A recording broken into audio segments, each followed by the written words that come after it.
Step over this way, please. Get out of the line. Next. Passport, please. Welcome to the United States, ma'am.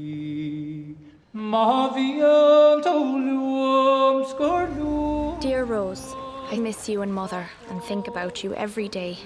The most important news is that I have a job and I'm in a boarding house. I was glad to see you finally got some letters from home today. I wish that I could stop feeling that I want to be an Irish girl in Ireland. Homesickness is like most sicknesses. It will pass. Would you dance with me? I'm not Irish. So what were you doing at an Irish dance? I really like Irish girls. I met somebody, an Italian fella. We're going to Coney Island at the weekend. But do you have a bathing costume? Why didn't you tell me to put my costume on underneath my clothes? I thought you'd know. Tell me. I want to ask you something, and you're gonna say, oh, it's too soon. Will you come for dinner and meet my family? I'd love to. You like Italian food? I'm going to say splash anytime I see problems. Good idea. Splash! You just splashed his mother, his father, and the walls.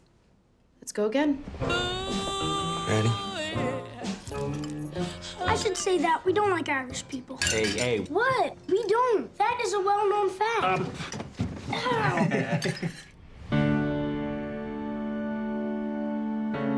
It was sudden. When will they bury her? You want to go home, I guess. How would it be for you if I did go home? I'd be afraid. Afraid that I wouldn't come back. Yeah. Home is home. Ireland must seem very backward to you now. Is that Jim Farrell I saw? He's a catch for someone. I have a life halfway across the sea. Your life here could be just as good. If you go back, I have nobody. I want you to stay here with me.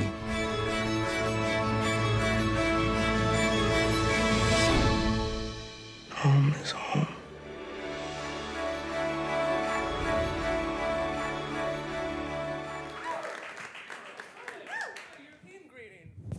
Hello, I'm thanks not everybody. European, really.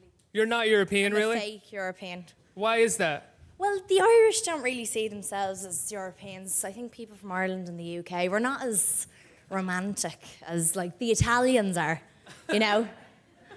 It's Not a real romantic shock at for all, the her when Irish? she meets this guy. Well, that leads me right to my first question, right? Because you're raised in Ireland, you're born in New York, right? So you've kind of been all around, and as a young actress, I'd imagine you've sort of formed different homes in different places, and this movie is all about the definition of home. Yeah. So how do you relate to that, and how do you define home? Yeah, as you said, I suppose from the time I was born, really, I've come from one place but been in another, and was born over here in the Bronx, obviously, as I'm sure you could tell. Yeah, you got that Irish Bronx accent just coming out. This is the epitome of Bronx. I'm actually the poster girl for the Bronx. Yeah, we moved back when I was about 3 to Ireland, 3 or 4. And so from the moment we went back to Ireland, especially when I started school, wasn't from the country. I grew up in the countryside, wasn't from there, sounded like I was from Dublin.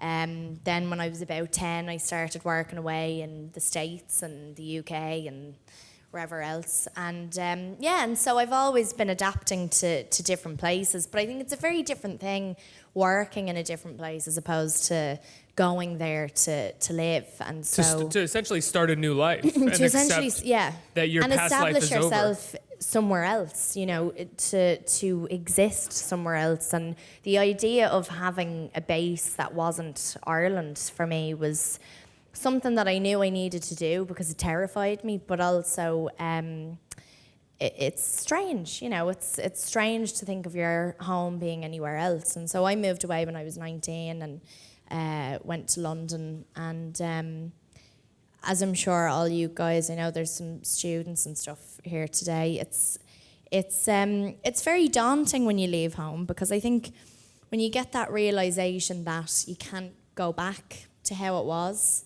ever again, really is scary, and it's something that you kind of just have to adapt to and accept more than anything else. So I was going through that, and I was going through homesickness while we were making the film, and that was the first time for me having an experience where I was playing a character who was going through the same thing as me emotionally. Did it make it easier for you, or did it make it more difficult? Because part of playing a character is still doing a fair amount, is still being able to do the work and still being able to take yourself out of who you are in your day to day. Yeah, and that's what was hard about it. It was the hardest thing I've ever done. It was emotionally, it was like a mountain that you had to climb, you know, because you want to. I'm so used to playing people that are just so different to me, and their situations are incredibly different to mine. So to go back to Ireland, go back home and bring your work back home after 11 years of working away and only ever being known for working away, and having those two worlds be very separate from each other, was surreal. And to play someone who was Irish, as I said, emotionally, who was going through the same thing as me, meant that sometimes, especially for the first week or so, I thought, Jesus, am I acting at all? You know, because there were so many scenes that would just really kind of get to you. And that was just a testament to Nick's writing. It was the most beautiful script. It was one of the most perfect pieces of script writing that I had ever read, and it was like the equivalent to having someone come up to you and perfectly articulate exactly how you were feeling at a certain point in your life, and to have that every day while you were working, you couldn't help but be affected by that, you know. So it was hard for the first little while to balance my own emotions versus, you know, focusing on Eilish, I suppose.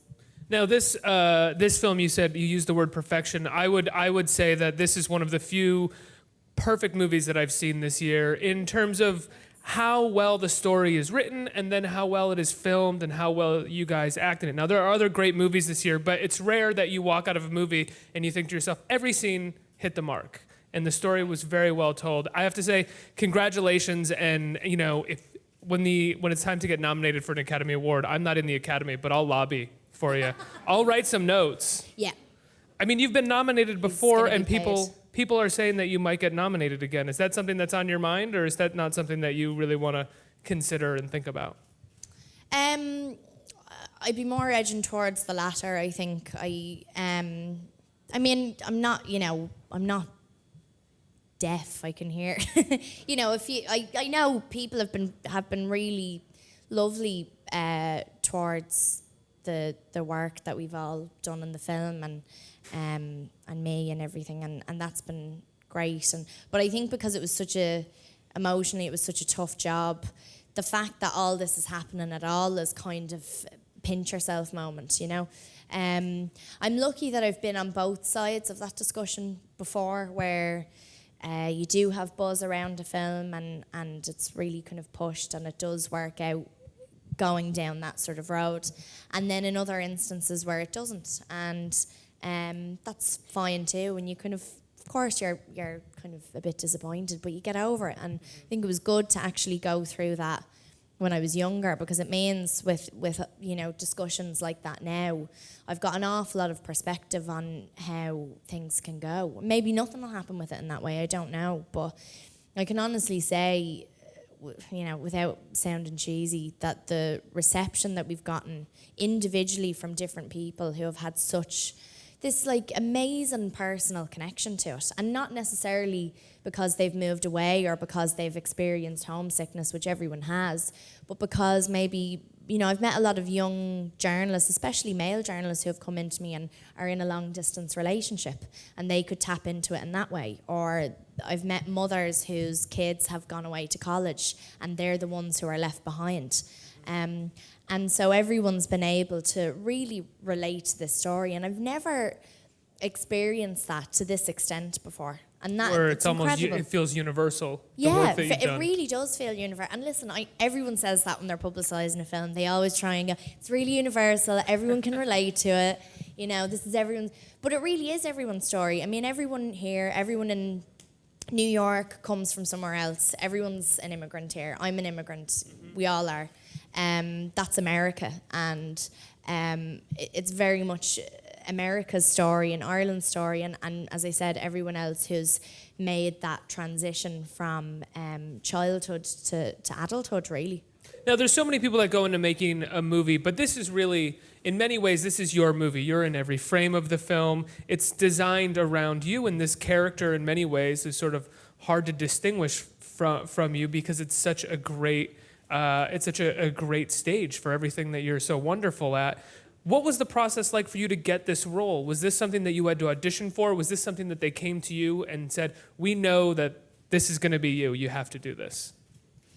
I think John had signed on maybe a few months before me, and this is what he told me anyway, that he had me in mind for. That's what he said. What do you mean? You can never trust that? No, I do. I trust him. No, it was always going to be you. Yeah, it was always you, sir. You were perfect for it. No, he came to me as soon as he had signed on and flew over to Ireland. I was still at home at this stage and was kind of gearing up for moving away. And we talked for a good few hours, mainly just about leaving home. And I obviously didn't know the effect it was going to have on me at that stage.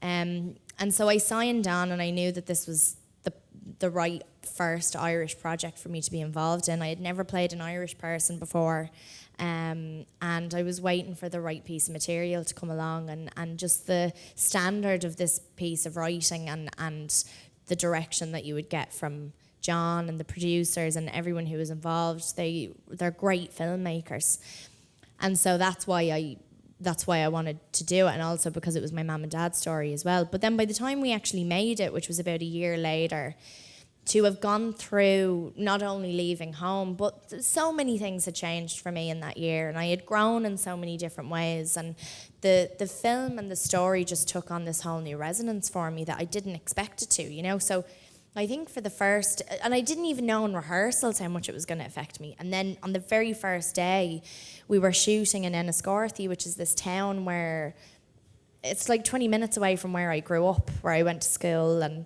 I would go to the cinema in Enniscorthy, and there were kids that were extras in the film, in the church scene and in the dance hall and things like that. And I forgot you guys haven't seen it yet, but there's a dance hall, there are extras, and there's the church, and there are scenes. There are scenes with people.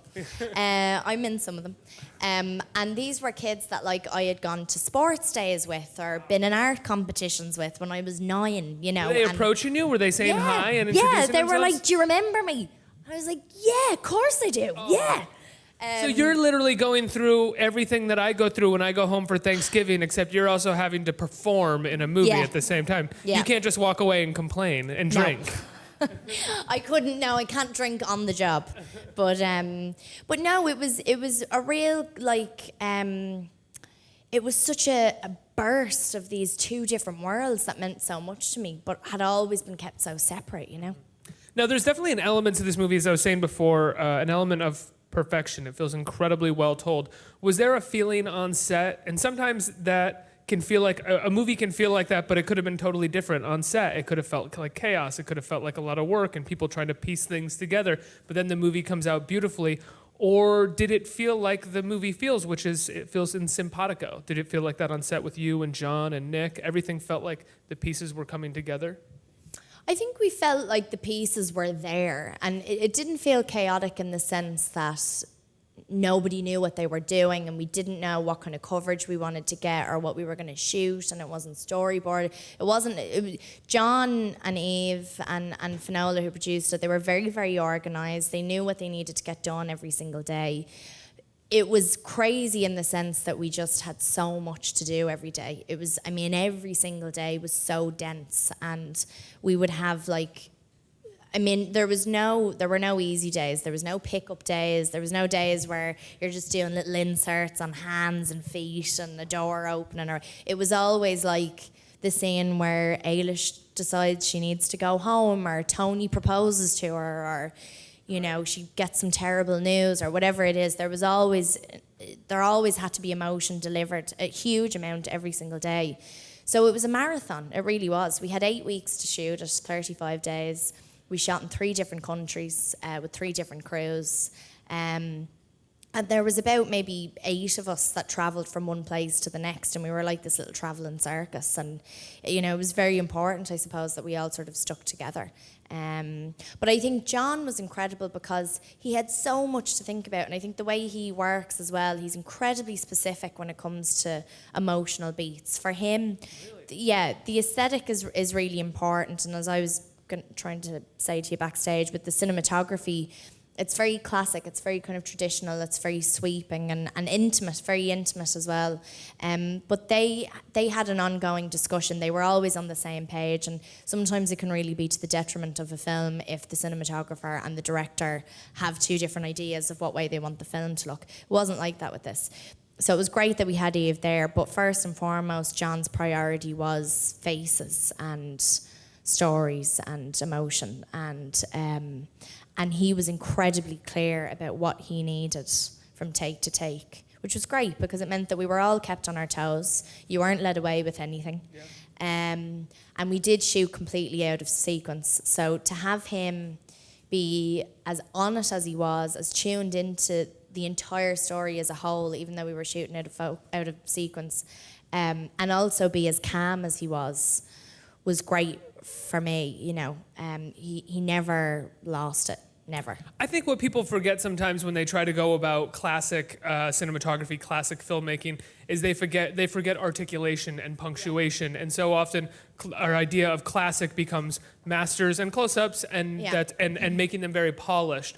Or even paying homage to cinematographers in the past, and you lose your own stamp on it. Right? Exactly, yeah. And I think one of the things that John and the cinematographer of this film do so well is they find those things that articulate every scene, that punctuate them, emotional beats that are suddenly, you know, we've been in masters and mediums the whole time, and all of a sudden there is a close-up that really captures everything about that scene, which is actually real classic filmmaking and storytelling. Yeah, and he's actually said while we've been doing the Q&As for the film that, you know, he didn't want to make any other film. He was making this film. And so the way it was shot, the way the story was told, the fact that we didn't deviate from the dialogue at all, the text was very specific. We stuck to the text, which I really like. I like knowing what I'm supposed to say. Not much into improv? I mean, I like improv. It depends on the film, you know. I've ad-libbed an awful lot before, but you need to have a very clear idea of where you want the film to go. And so sometimes that can get a bit messy if it's just like, just do whatever you feel, you know. And it's like, well, I could feel anything. What do you want me to feel? It's your job to tell me what to feel, and I'll try and feel it for you. So yeah, he what was I saying? You were saying that he was making this movie specifically. Yeah, he wasn't trying to pull from any other references necessarily. This was a standalone piece of work, and I think certainly by, you know, halfway through the shoot, we all knew this was one of the most special films that any of us were ever going to work on. And I know John has said, and I've certainly said, this film is more than just, you know, a project that we shot over springtime last year in Montreal. It really is a passion project for us. It's something that it's us, it's our identity, and we wanted, and he wanted the look of it, the style of it, the dialogue that was used, the interaction with different characters to really capture the spirit of this type of journey and the people that we were focusing on. And it's an unusual thing to see an Irish film where so much of it is set at home not be stereotyped, not have it be a caricature of Ireland. We're so used to seeing that, we're so bored of it. And it's really nice to have a film that's actually telling a real story. You said that, did you say it was shot in 3 different countries? What? Because I mean, it's Ireland and New York City. Where else? Yeah, Ireland and Canada, and we only did 2 days in New York. Oh wow. Yeah, because it's a co-production. Right. So Canada was a huge part of us getting the money to make the film, and also, you know, 1950s Brooklyn doesn't look like 2015 Brooklyn. There weren't as many hipsters back then. Weren't as many top knots. as A lot of there city are bikes nowadays. around now. A You lot can't of- really yeah. can't shoot anything with those city bikes there. Exactly, not as many, vegan cafes and whatnot. Whereas Toronto, there's Where, none. yeah, there's none of that. Well, we didn't go to Toronto. We were in Montreal, where there's a lot of that as It well. actually is very pretty there. It is and, very yeah. pretty, and when it came to the brownstones, we did all that on Clinton Street, which is where Eilish lives in the film. So you shot way out of sequence. I mean, you're shooting Oh. all of your exteriors on Clinton Street, and then going to Toronto for a few. Wow. We started in Ireland. The very first scene that I did in the film, I can't tell you because you haven't seen it. The very first shot that I did, the shot where she goes into the telephone booth after she's made a decision to do something big. Yes. So you have to go and see it now. That was the very first shot that I did in the film. Wow. Was that. So this is near the end of the film. Then we went back. I'm sorry, how does John talk you into doing an emotional moment like that? Is the first thing that you have to do in the film? Do you have I don't know. warning a week in advance that that's going to be the first shot? Or I didn't know what I was doing at that stage, being honest with you. For the first few days, I was like, I didn't know what I was doing. Then I got into it, and then, because it was so much, and also just the responsibility of shooting in Ireland was huge. We were in the town where the film is set. You feel a responsibility to the people who live there to represent their home and who they are and their family members and friends who have made that trip abroad. It was very important to get this right. And so for the first few days, I didn't have a clue what was going on. We were just like getting through it. Then we went back to Nettles Kelly, the very first scene in the shop where we have all the extras. That was still on the first day as well. So you have a schedule, we very much stuck to the schedule. Nothing changed. Are you an actress who can kind of turn it on and turn it off pretty quickly, or do you need time to sort of get to the place where you need to be? I mean, the in the phone booth, it's a pretty emotional moment. Yeah. Is that something that you showed up on the day? Like, you're gonna be here, you're gonna get emotional. Yeah. Well, I had to be because we didn't have time to waste. I would be one of those people, I suppose, who switches on and off.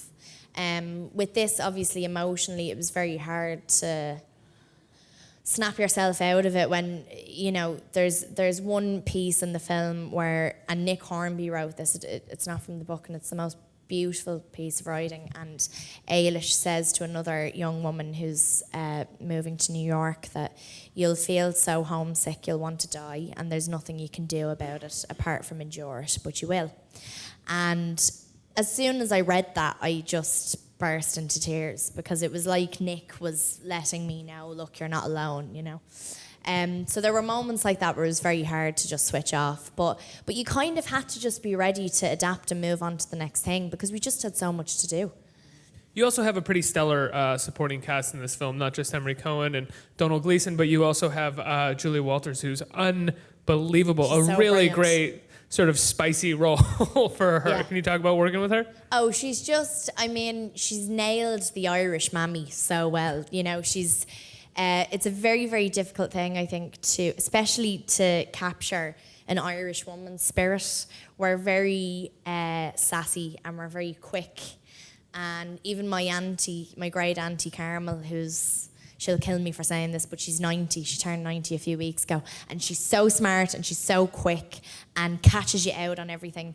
And so to have someone like Julie, whose mum was Irish, completely nail that every single day was like a joy. She's just naturally funny, that woman. She's incredibly funny. Yeah. She's incredibly funny, and all the scenes with her are in this boarding house where Eilish lives in New York, and it's just women, and it's just women interacting with each other. There's about 7 scenes throughout the film that just consist of women sitting around a table, and there's banter, and they're entertaining, and they're funny, and there's so many heartfelt moments between Eilish and all these different young women who are at different stages of their life. And for me, that was always the heart of the film, was one woman helping another. How did they cast Donald and Emery around you? Because I imagine you had been cast first, and then how did they find Emery, who was great in The Place Beyond the Pines a few years ago? But was there chemistry different. reads? Very, very different, yeah.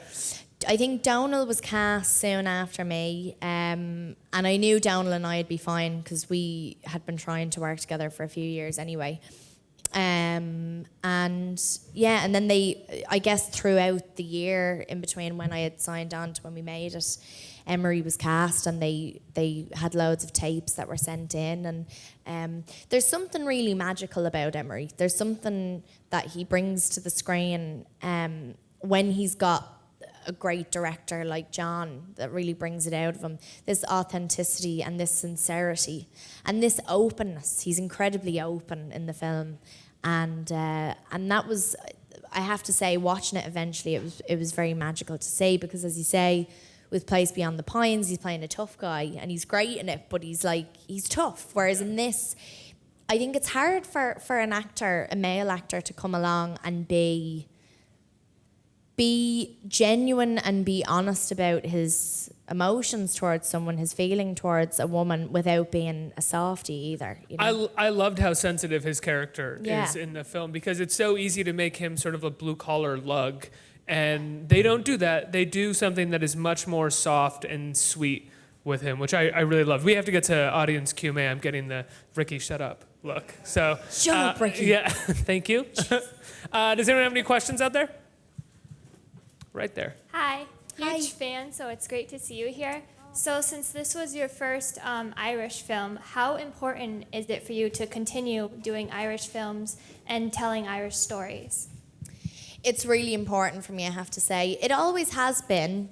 I'm very, very proud of where I come from and the filmmakers that we have at home, but I just don't think we've been given the right kind of stage. And as I said before, I think there were so many portrayals of Ireland. Some were done by us directly, that I don't know, were more commercial and didn't really capture who we were. And I feel like we're coming into a real sort of movement now in a modern Ireland, especially, you know, being honest, with a film like Brooklyn and Lenny's film Room, where we're getting a chance to see what Irish filmmakers can do. It doesn't have to be specifically about a certain point in Irish history. It doesn't have to be about, you know, the famine necessarily. It's like there's so many stories that we can tell that we're really good at telling.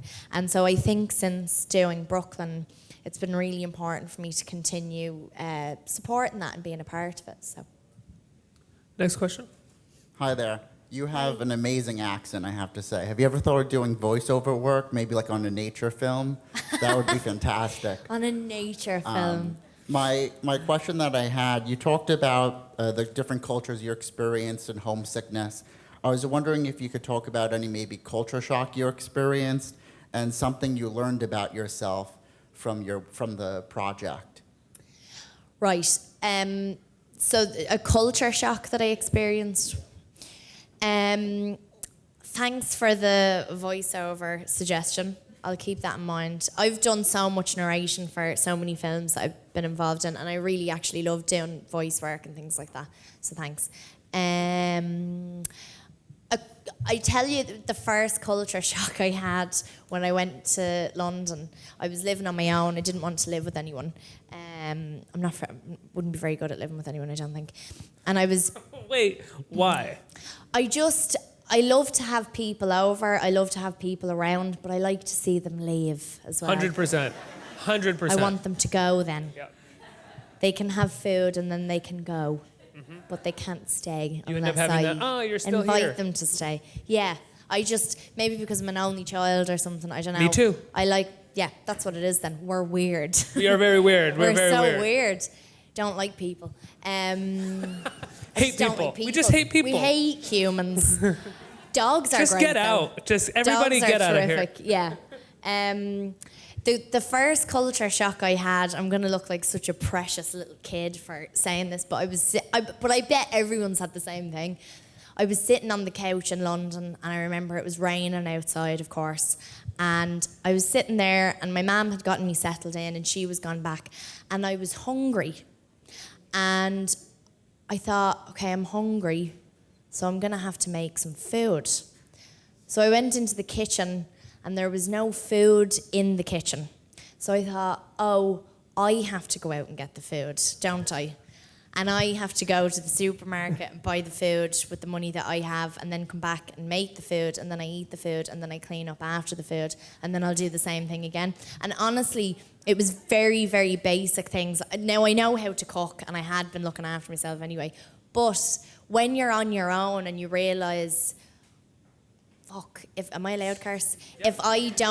If I'm hungry and there's no food in the house, it's completely up to me to make sure there's food there. And it was honestly basic kind of human nature things like that make you realise you're completely independent. And that was actually a bit of a shock. Was that also when you learned about takeout? Yep. My Thai restaurant down the road. Yeah. I would call up and they'd be like, the usual search. I was like, yep, you know where to deliver it to and at what time. So that was one of the, and again, this is kind of what the film really captures so beautifully, is that it's little moments, it's little hurdles that seem like the biggest thing at the time and seem so silly in retrospect. But when you're out on your own, especially if you're living on your own, it's something that you kind of have to adapt to and get used to, you know, that your mum and dad aren't, you know, in the next room. Absolutely. And you can't fall back on them. I think boys generally learn from someone coming in and be like, that's a pile of trash in your room that you need to take care of. You can't eat that. I think one more question. Hiya. How are you? I was wondering, do you know how to turn your accent on and off?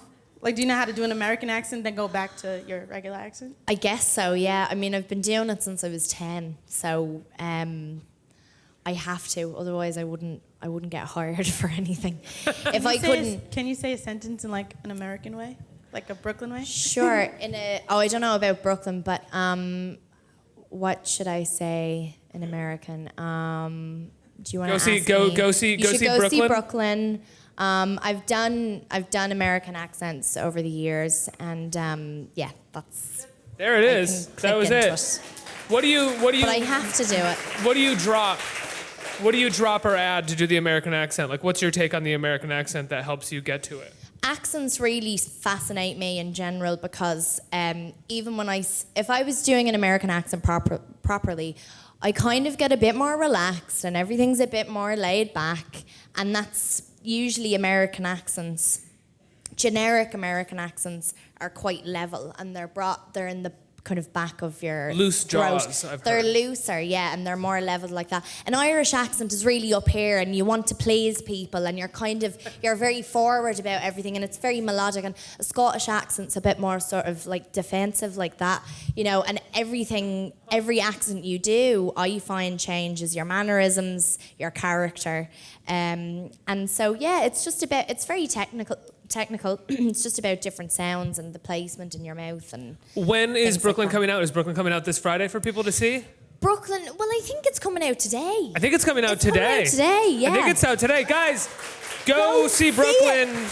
It is, from my heart to you, it is one of the best films of the year. You have to see it. Bring tissues with you. If you're a crier. Yeah, bring tissues. Even if you're cried. not a crier, I would bring tissues. I'm not afraid to admit it. I cried. Saoirse, thank you so much for being here. Thank you.